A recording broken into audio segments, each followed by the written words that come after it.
সুপ্রিয় দর্শক শ্রোতা, আসসালামু আলাইকুম। চলে এলাম রাফিন মৎস্য খামারের নতুন একটি মাছের ভিডিও নিয়ে। আজকে দেখাবো উন্নত জাতের মিরর কাপ মাছের পোনা। অনেকে হাঙ্গেরি বা কার্পু মাছও বলে থাকেন। রোগমুক্ত সতেজ ও উন্নত জাতের ব্রুড থেকে উৎপাদন করা হয় এই রেণুপোনা।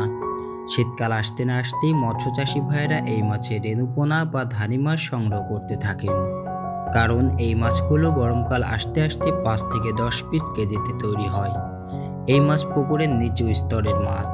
এরা ছোট অবস্থায় ক্ষুদ্র প্রাণীকণা খায় আর বড় অবস্থায় জুপ্লাঙ্কটন, জলজ উদ্ভিদ ও কাদামাটি খায়।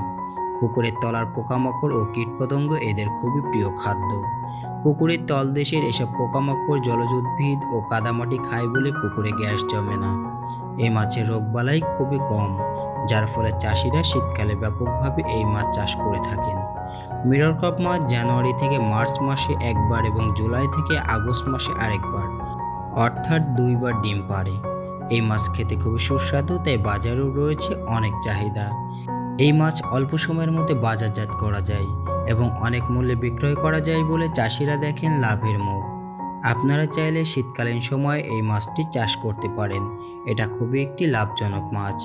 আপনাদের যদি জাপানি মিরর কার্প বা কার্পু মাছের রেণুপোনা বা ধানি মাছ লাগে, তাহলে সরাসরি যোগাযোগ করুন রাফিন মৎস্য খামারে।